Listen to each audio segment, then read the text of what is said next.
The scene started with a slow, peaceful piano background while showing a girl riding a black taxi in a distant rural area. Yui Komori, while looking out the car window, gazed at an aristocratic vast mansion which is apparently her destination. Rain fell so heavy as soon as she got out of the taxi. As she knocked on the door of the mansion, without any further ado, the door automatically opened. There was no one behind it. She tried to look for someone available to greet her, but saw no one. She thought that it was weird, because she was told that the people in this mansion should have been notified of her arrival. As she looked around the area, she was able to see a room where a guy was sleeping on a sofa. She immediately ran to this person and tried to start a conversation. Yui tried to make contact with this guy by slightly touching his hand. Yui got so alarmed because she did not find a pulse from this person. In a state of panic, Yui picked up her cell phone from her bag and tried to call an ambulance. Then suddenly, her phone was taken away from her by this guy whose name is Ayato Sakamaki. Annoyed, Ayato scolded Yui for being noisy at someone else's house. Yui, on the other hand, was just innocently worried because Ayato seemed to be dead when she first saw him. Ayato pinned Yui down the sofa and started to lick Yui's neck. When he was about to bite her with his sharp fangs, someone came in the scene and disturbed his attempt to attack Yui. It was his brother Reiji Sakamaki. Yui tries to seek help from Reiji by explaining the reason that she's there on her dad's advice that someone will be taking care of her in that household. The two did not have any idea of what Yui was talking about, and as they moved in the living area, another brother appeared, Laito Sakamaki. Laito, compared with the first two introduced brothers, is cheerful and quite a joker. As he teases Yui by licking on her cheek, another brother appeared. He's holding a teddy bear with an eye patch, a little gloomy appearance. His name is Kanato Sakamaki, as he licks Yui's other side of the cheek. He gave his approval of agreement by saying she tastes sweet. The brothers kept talking about who must be the first one to get a hold of Yui. In the middle of the discussion, another one appeared, Subaru Kanzaki. Subaru was at the moment had given an impression of being violent. He establishes fear in Yui by smashing the side of the wall as he questions her existence in their house. Yui did not know what to do in this situation, so she offered to leave the premises. However, the brothers did not agree to such action, since they want to know the reason why she's there. While thinking deeply, a voice started asking, "Are you the woman he mentioned?" As she looked back to them, another brother appeared in the scene, Shu Sakamaki. Shu explained that Yui is their guest that was sent by the church. Then, the conversation started to transform when Ayato brought up Yui as the prospective wife. Yui, unaware and rejecting such nonsense, tried to call her father for help. However, her phone was destroyed by Subaru with his bare hands. As they showed their hunger for Yui's blood, it was then that Yui realized that they are a household of vampires. With all her strength, Yui tried to run away from these people, but she just kept going in circles inside this very huge mansion. As she went around the house, she found an empty room with some old stuff in it. She looked at the balcony window and saw a woman standing outside. Then she suddenly felt a piercing pain in her chest. As she got on her knees, she bumped into a bookshelf and a diary fell down. When she checked it, she saw that there was a picture of her as a child with her so-called father in it. It was mentioned in the diary that Yui was adopted by a priest, to whom she refers as her father. In a state of shock and uncertainty, Yui has plenty of questions. The siblings followed her in the empty room. They were surprised that even though the room was tightly locked, Yui was able to enter, which made them more curious how on earth Yui was able to break in. Due to the incomprehensible series of events that Yui is getting into, she started to become very anxious and so nervous that her heart is pumping so much blood on her veins, and the brothers could see the delectable sight from their end. Eventually, the aggressive ones tried to pounce on Yui all at once. As she struggles, Shu intentionally knocks down a picture frame to distract them. Even so, that did not completely stop them from trying to devour Yui's blood. The scene ended with Yui calling for help.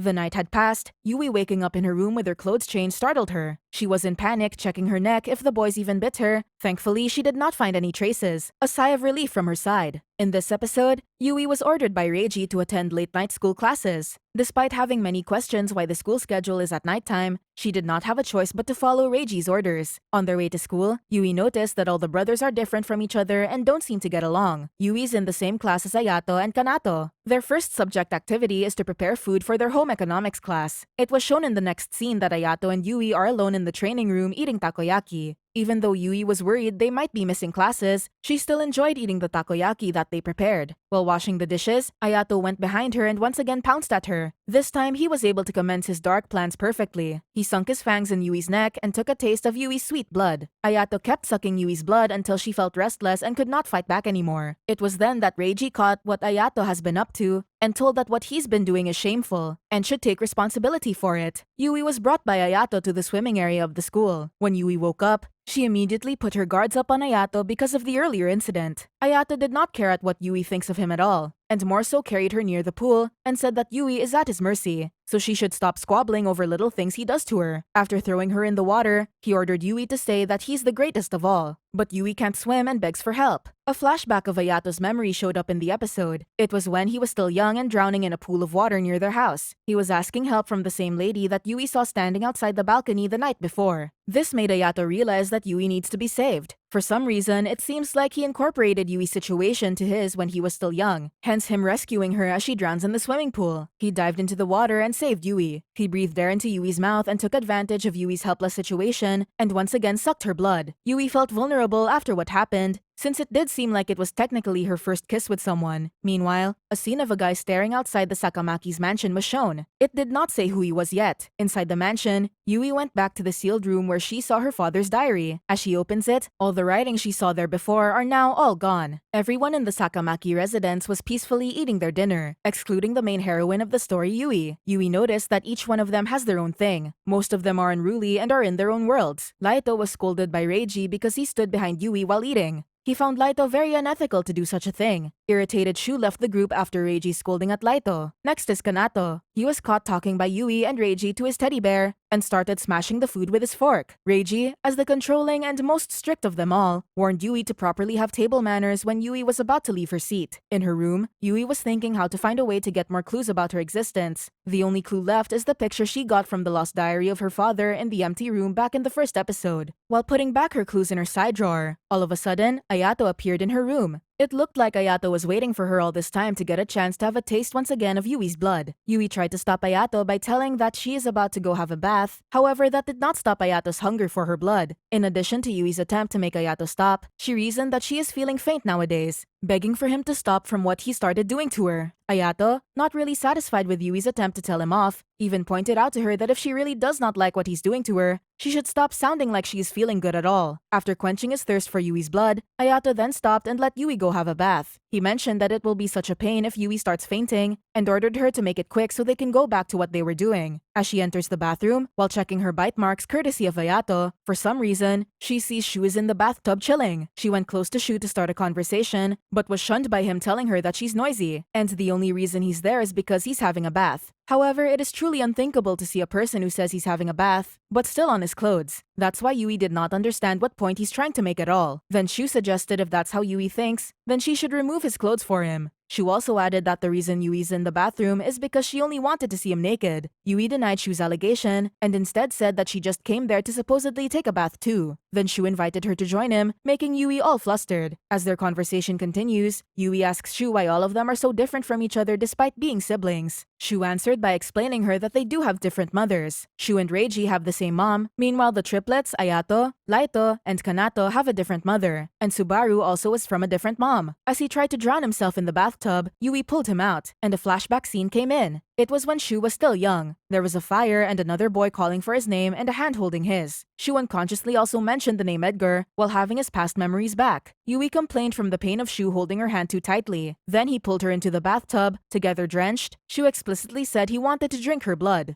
Yui expressed her dismay of Shu because she thought he would be different from the others, but in the end he's just like them, a bloodthirsty vampire. After drinking Yui's blood, he warned Yui to think twice about coming near him. Meanwhile in Yui's room, patiently waiting was Ayato as she returned after having a bath. Ayato insisted on drinking her blood again, then he noticed that Shu's marks were on Yui's neck. Ayato, being so pissed about what happened, then challenges Shu to a darts game duel and the prize is Yui. It was a very close fight between the two brothers, but in the end, Shu won. After the game, he once again warned Yui of what he truly is. He said that for him, mortals are just prey to feed on, and for her to never dream of messing with him. The episode ended with Shu holding Yui's face and speaking near her neck. Back at the midnight class, the school bell rang. Yui walked around the school and found a telephone thinking that this might be her chance to contact her dad. As she picks up the handset, unbeknownst to her standing beside, observing her silently was Kanato. Yui was surprised by a sudden appearance from her hindsight and instantly put the handset back. Apparently, this gloomy young vampire with his teddy bear friend are both thirsty and wants Yui to fetch them something to drink. In response to that, Yui tried to initially break the ice with Kanato and Teddy. However, Kanato warned Yui not to address Teddy as though she knew him. Yui left her bag on top of the table where the telephone was placed and then went to get Kanato a drink. As she handed the cup of coffee to Kanato, he suddenly got super annoyed, so violent that he slapped the coffee from Yui's hand, then she got burned. Kanato scolded Yui for offering him coffee. He explained in a rigid manner that he hates things that are bitter, and he only likes sweet things. Yui tried to reason to Kanato that his action was irrational, but Kanato overpowered her in their conversation and said Yui is a worthless being and has no right to talk back to him. Yui apologized and asked Kanato what he wants from her instead, just to calm him down. He replied that she should think of that on her own. Kanato's treatment of Yui suddenly became somehow gentle afterwards. He held Yui's hand and asked if she got hurt.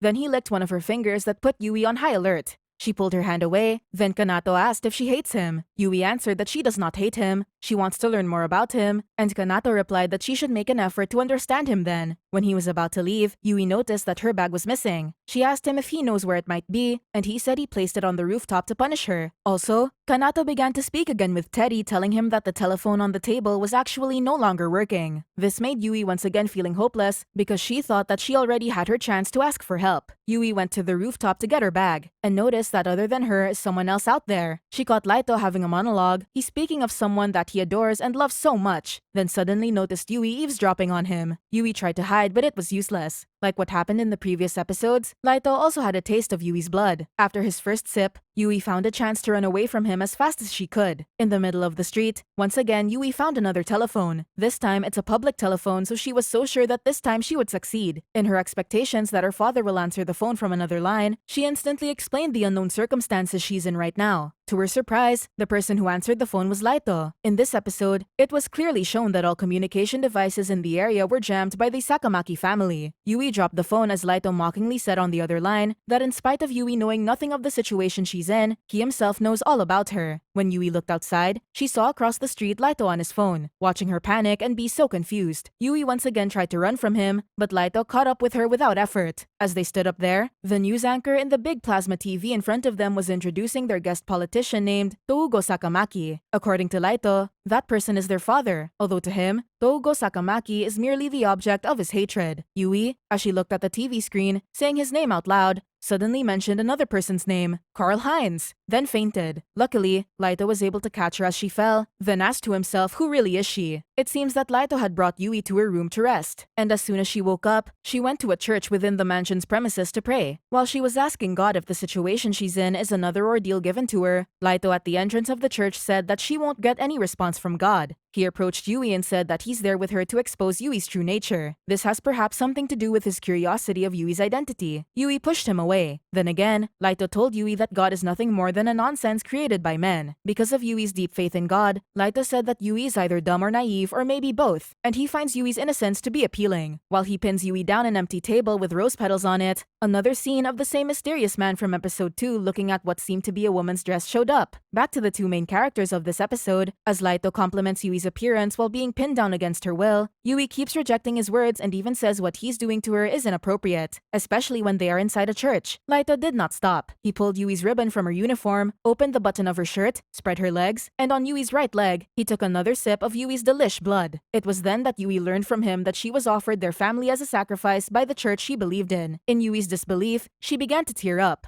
Laito expressed his delight in Yui's look of dread. Then the scene ended with Laito asking Yui who really brought her into their lives, and took another bite on Yui's neck. Yui was still caught up with Laito's revelation of the real purpose of her coming to their household. At the Rose Garden, Kanato found Yui thinking deeply of what transcribed the last time. Yui is still figuring out whether what Laito said was just a lie or the awful truth. Kanato found her alone in the garden. He ordered Yui to pick up roses for him and beckoned to follow her to his mother's grave. Then Kanato stated that he was the one who killed his mother. To make him feel better, Yui offered the flowers she picked to Kanato's mom as a sign of respect, and when she was about to leave, Kanato got infuriated. He started to lash out on Yui. He highlighted how full of herself she is for attempting to leave him without his permission, and by merely asking him to stop hitting his mom's grave with the bouquet of roses Yui just offered. So much unknown rage coming out from Kanato at this moment that made the scene very discombobulated. Yui tried to escape from Kanato's sudden rage, but failed because she tripped. As the poor Yui fell down to the ground, Kanato started to laugh at her clumsiness. Yui apologized for trying to console him from earlier rage attack, and Kanato took this chance to pounce at a defenseless Yui. He held her down the ground before he proceeded with what he obviously plans on doing to her. Kanato stated that mortal women do not like to be pleasured without being kissed first. Yui was so dumbfounded by that statement. Nonetheless, Kanato went into kissing Yui passionately, then as expected bit her in the neck. He sniffed Yui and familiar scent came to his sense. Yui kept begging him to let her go, but Kanato just won't stop sipping her blood. After such an exhausting encounter, Yui relentlessly walked back to the mansion. At this moment, the guy that has been around the vicinity of the mansion was introduced. His name is Richter and happens to be the boy's uncle. Subaru saw him standing outside the mansion entrance and told him to just get lost. Then in an instant, the mysterious uncle, in a swoosh of a strong wind, was gone. Yui wanders inside one of the rooms of the mansion after hearing a groaning sound. She sees a room that contains some herbs and medicines. It seems like someone has been doing research on those. Then she saw Reiji sleeping on a couch. She woke him up,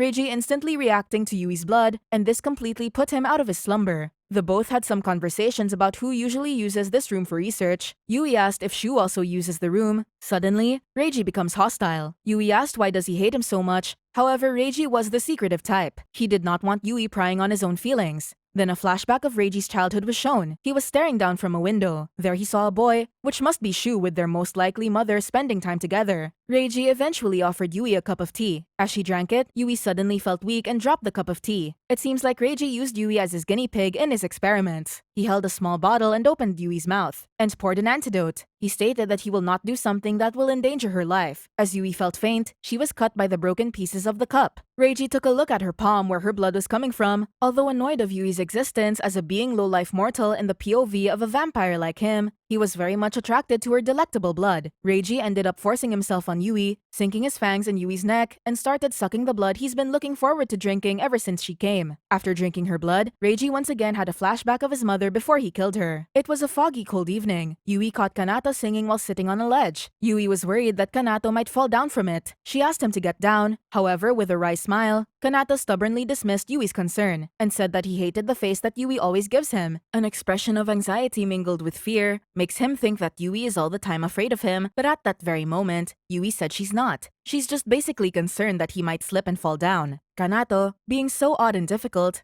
said that he will only get down if Yui gives him a kiss, and if she can't do it, then she better leave him alone. Yui, out of concern for the gloomy young vampire, kind of considered what he proposed to her. However, Kanato looked at her and said that she looked like a hopeless fool for taking him seriously. After playing fun with Yui's pure emotions, Kanato decided to get down the ledge, but in a more dangerous way that made Yui much more worried. He stood up on the ledge and intentionally fell down. Yui, in panic, went down right away to check on Kanato's condition. Thankfully, he looked fine when she got there. Kanato said that the floor where they were at was not even that high enough for him to be killed, so Yui should stop acting like a crybaby. Then Yui, out of curiosity, asked if Kanato really wanted to die. Kanato answered that perhaps he wants to, but not right now. The two went on a mini excursion to see some wax figures. As they walk in a room of elegant yet dead fish-eyed bride wax figures, Yui mentioned that these types of figures give her the creeps. It could have been better if every single one of them looked as cute as Teddy. Kanato agreed to what Yui said and added that it's true Teddy is the cutest of them all. However, they are all alike because they are soulless. Kanato suggested Yui would be a perfect doll herself, so he asked her if she wanted to become one right away. Yui, startled by the thought, did not have words to respond to Kanato's suggestion. Kanato did not care about Yui's feelings and just kept on blabbering that he is going to take care of Yui. Plus, Teddy will have a new friend.